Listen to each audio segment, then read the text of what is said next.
बहुत बहुत स्वागत है आपके अपने YouTube चैनल भाषा की बात में। स्क्रीन पे जैसा दिखाई दे रहा है सुमित्रा नंदन पंत का पाठ ले रहे हैं हम। वे आँखें, कक्षा 11वीं हिंदी कोर के लिए। जीवन परिचय थोड़ा सा इंट्रो ज़रूर देखना चाहिए हमें, जिसने इतनी अच्छी कविताएं लिखी हैं उनके विषय में। सुमित्रा नंदन पंत, इनका मूल नाम जो है वो गोसाई दत्त।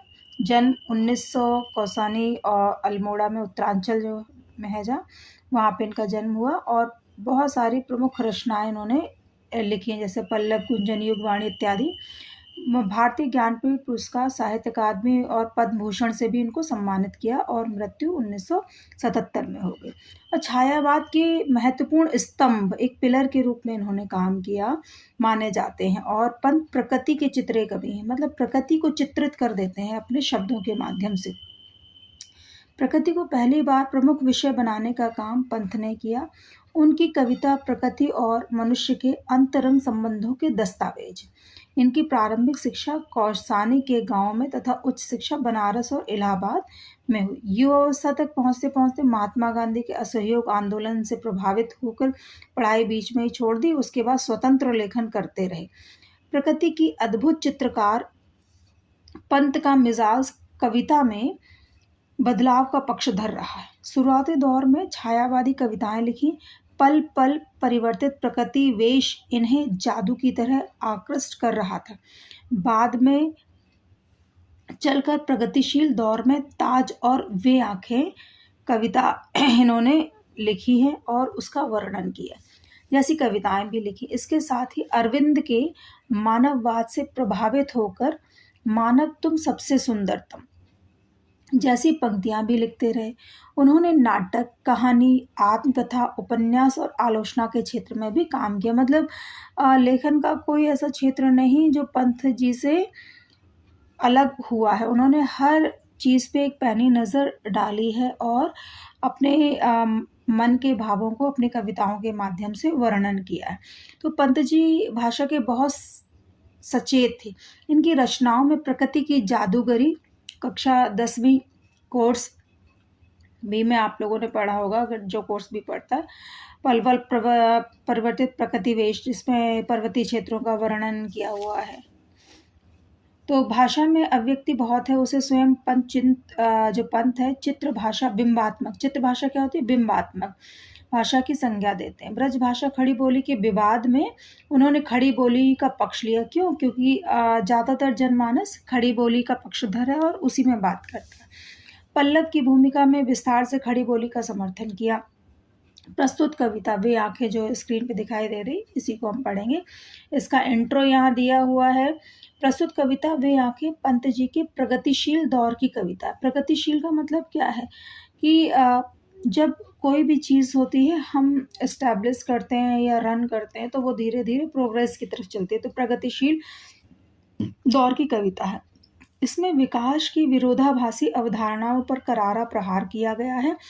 युग युग से शोषण के शिकार किसान का जीवन कवि को आहत मतलब दुखद करता है, बहुत दुखी हो जाते हैं। दुखद बात यह है कि स्वाधीन भारत में भी किसानों को केंद्र में रखकर व्यवस्था ने निर्णायक हस्तक्षेप नहीं किया।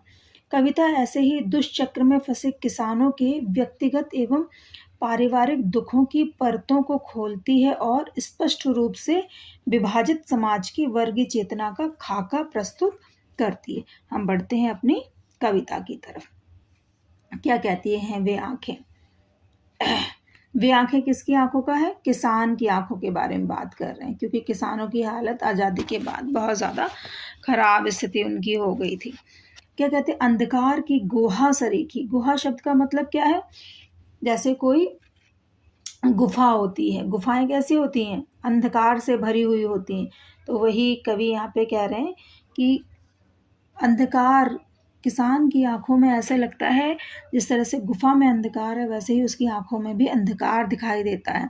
उन आंखों से डरता है मन। कवि का मन उन आंखों को देख करके बहुत ज़्यादा दुखी हो जाता है। वो किसानों के लिए कुछ करना चाहते हैं पर कुछ कर नहीं पा रहे। भरा दूर तक उनमें दारुण दैन दुख का नीरव रोदन।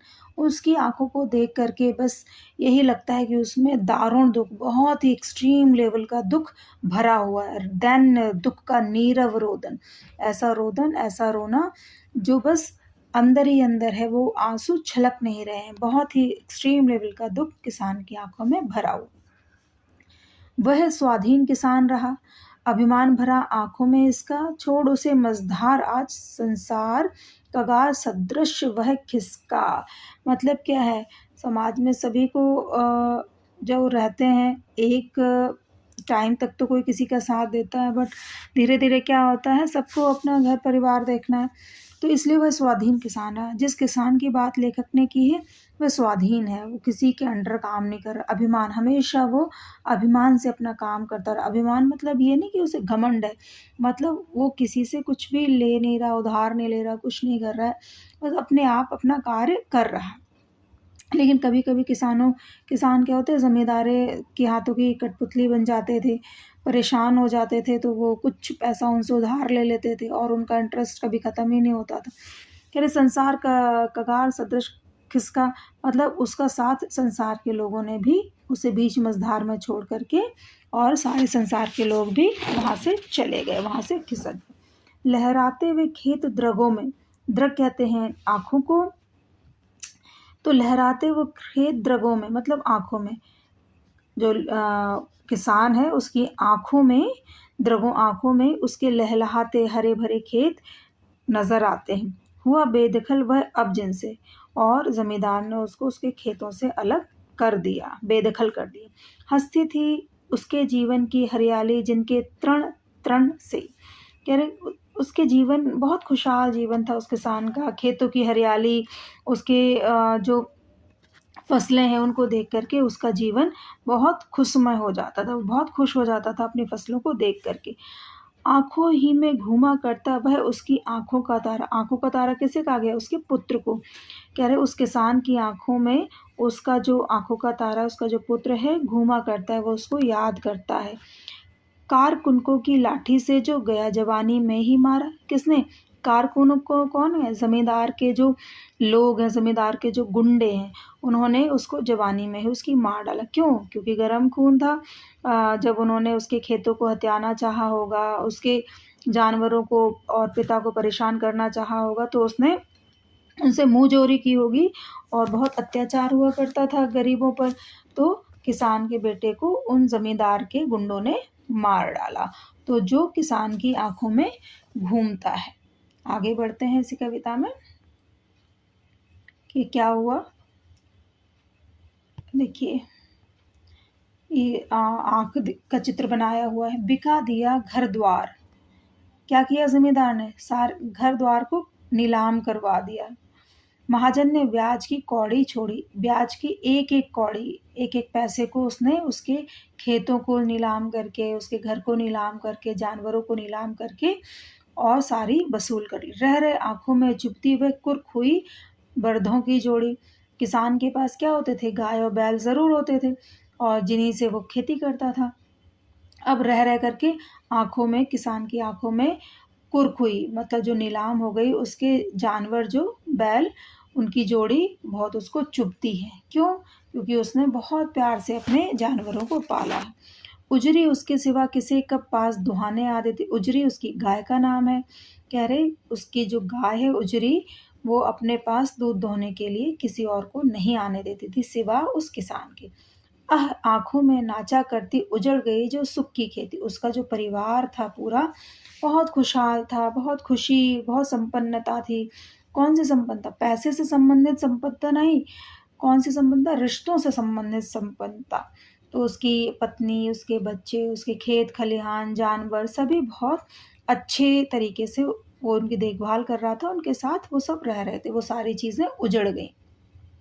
बिना दवा दर्पण के घरनी, घरनी कहते हैं पत्नी को, और किसान के पास दवाई कराने के लिए भी पैसे नहीं, बहुत गरीब हो गया वो। तो बिना दवाई के उसकी घरनी, उसकी पत्नी की भी मृत्यु हो जाती। स्वर्ग चली आंखें आती भर, किसान की आंखें भर आती है, वो भी मृत्यु को प्राप्त हो गई। देख रेख के बिना दुध मुही बिटिया 2 दिन बाद गई मर।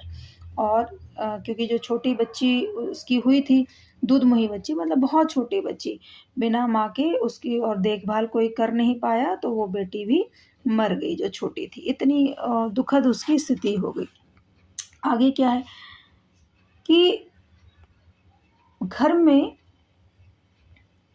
में विधवा रही पतोहू, लक्ष्मी थी यद्यपि पति घातिन, पकड़ मंगवाया कोतवाल ने, डूब कुएं में मरी एक दिन। मतलब जो मजलूम वर्ग था, बहुत ही ज़्यादा अत्याचार हुआ करता था उनके ऊपर। तो घर में विधवा रही जो, क्योंकि उसका जो एकमात्र पुत्र था, उसको तो जमींदार के आदमियों ने मार डाला था, तो उसकी जो पत्नी थी वो क्या बता रहा कवि, भले ही लक्ष्मण थी यद्यपि पति घातिन क्या, पति को खा गई, मतलब इस तरह की विडंबना, इस तरह की शब्दावली प्रयोग किया जाता था।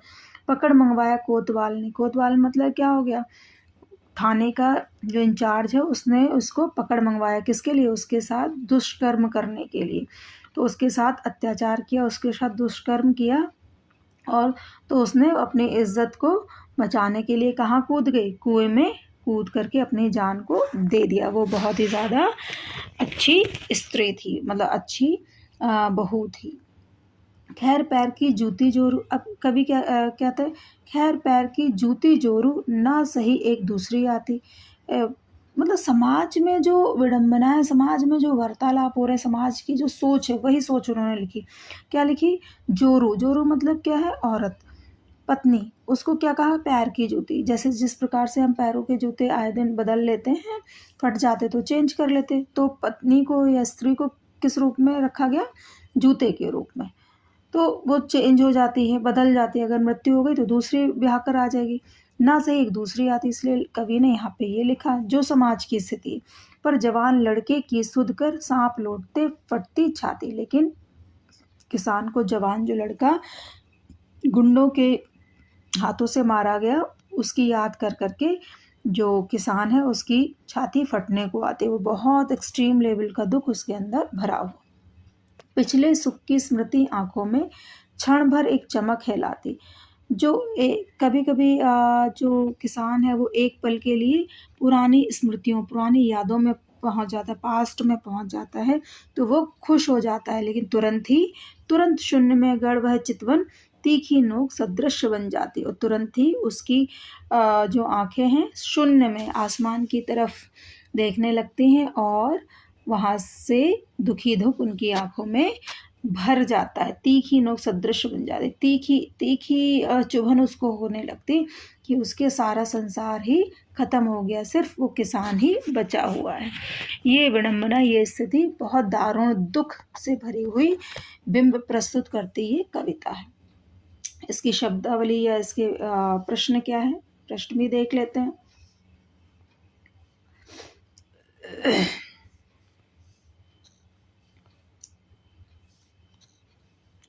अंधकार की गुहा सरीखी, उन आँखों से डरता है मन। आमतौर पर हमें डर किन बातों से लगता है, उन आँखों से किसी और संकेत किया गया है, कवि को उन आँखों से डर क्यों लगता है, इस तरह की बातें बताई गई हैं कि अंधकार की गुहा से उन आँखों से डरता है मन। आमतौर पर हमें डर किन बातों से लगता है, उन बातों से डर लगता है जो हमने कभी सपने में नहीं सोची कि वो हमारे साथ होंगी, उन घटनाक्रमों से। उन आँखों से किसकी ओर संकेत किया गया, उस किसान की ओर संकेत किया गया। कवि को उन आँखों से डर क्यों लगता है, कवि को उन आँखों से इसलिए डर लगता है क्योंकि वो उसको आंसर नहीं दे पा रहा या उसकी प्रॉब्लम को सॉल्व नहीं कर पा रहा, क्योंकि उनमें दारुण दुख भरा हुआ। डरते हुए भी कवि ने उस किसान की आंखों की पीड़ा का वर्णन क्यों किया, ताकि समाज जागरूक हो सके, सरकार जागरूक हो सके। क्यों, क्योंकि एक राइटर, एक कवि, एक लेखक का कार्य होता है वो चीज़ों को सत्ता तक लेकर के आए, गलियारों तक लेकर के आए, ताकि सारी प्रॉब्लम्स को सॉल्व किया जा सके, कानून बन सके। इसलिए यदि कवि नाकों से नहीं डरता तब भी वह कविता लिखता, तब वो दूसरे तरीके से लिखता ज़रूर।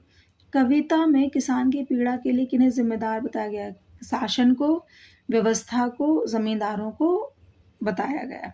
पिछले सुख की स्मृति आंखों में क्षण भर एक चमक है लाती, इसमें किसान के किन पिछले सुखों की ओर संकेत किया गया, क्या बताया कि उसकी जो घर परिवार है, बच्चा है, उसका छोटी बच्ची पैदा हुई है, पत्नी बहुत अच्छी है, बेटा है उसका, बहू है और उसके पास उजरी गाय है, 2 बैलों की जोड़ी है, घर अच्छा है और खेती-बाड़ी है, सब फसलें लहलहा रही हैं जिसमें ये सारी चीज़ें, बहुत सुख की खेती थी जो कि उजड़ गई।